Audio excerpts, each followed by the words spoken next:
What it is, everybody? Thanks for tuning back in here to another episode here on the Speedbug channel.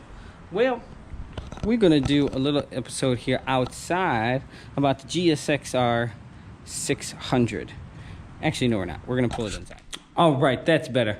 The reason why, because it was actually a little bit windy outside, and I tried to do it outside for you guys, give you a little bit of a different scenery, but unfortunately, it's just a little too windy. So we're just gonna do it here in the OG Raj. But today, we actually gonna here talk about why the GSXR is so great and it's just still a great bargain and everything, great price, and just a great bike still for the money. And as stock as this joker may be, because this is old girl's bike here, which we'll eventually hook it up, get the flash and get the exhaust and stuff like that, get her sitting right. But, she's still a novice and learning and everything how to ride the bike.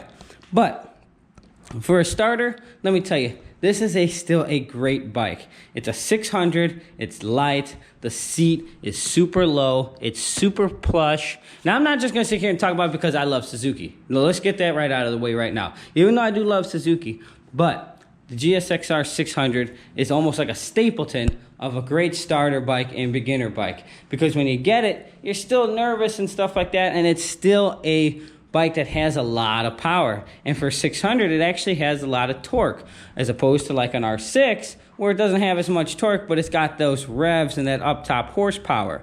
So now you can argue and say, I still kind of think the Yamaha R6 kind of still looks a little bit better than the GSXR 600, but it's obviously nowhere near as comfortable. And as a beginner and stuff like that, you're not going to be throwing knees and dragging knees and shit like that. So that stuff really isn't all that important to you right away. That may be more important to you as you get your next bike and as you become more familiar with riding, maybe a year or so down the road.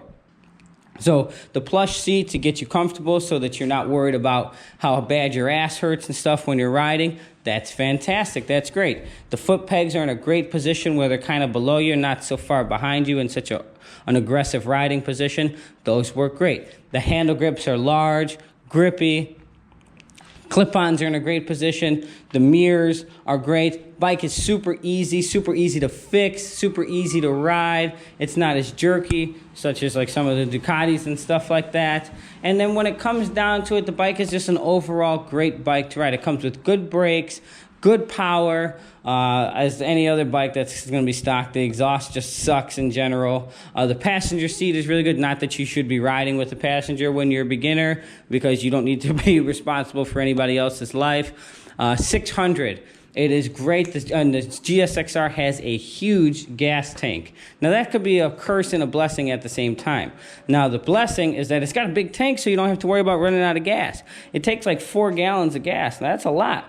Now, 4 gallons of gas may not be a lot when you're on like the BMWs and the R1s and the Ducatis and stuff like that. It'll drink it up a little bit, quite a bit faster. As opposed to the 600, this thing gets like almost like 200 miles to like a full tank of gas, or maybe even more. I mean, it's 600. It's fantastic. It's great. Obviously, if you're not whooping on it and beating the shit out of it. So it will take you a long time to actually drain it, and you don't have to have any range anxiety or anything like that, and have to worry about, oh, damn, like I only went 100 miles and now I got to get another tank of gas and stuff like that. These are all things that you may not want to so much focus on right away as a beginner rider or anything like that, but as time progresses, then you start looking into the bikes that may be a little bit more aesthetically pleasing, like the bike here on my right and stuff like that. Then it has a smaller tank and it has a more aggressive riding position and stuff like that. And then you kind of really don't care, and then you really have something to compare your apples to oranges to. Hey, do you want to move to something like this that's super bougie and pretty, or do you want to stay with something that's more of a touring and a little bit more comfortable that may suit you for yourself here? But I've had one. A lot of my friends have one. I tell them, if they, hey, get a great bike, an all-around great bike. What is the all-around? As in all-around. Doesn't have to be the fastest, doesn't have to be the most nimble, doesn't have to be the quickest, doesn't have to be the lightest, but I still think the all-around best 600 still to date is the GSXR 600. Yes, I know the R6 will go around a track faster and stuff like that. It may be even a little bit faster up top, but to ride on the street as an all-around bike, the GSXR 600 is still, I think, the staple and the pinnacle and the benchmark bike to beat.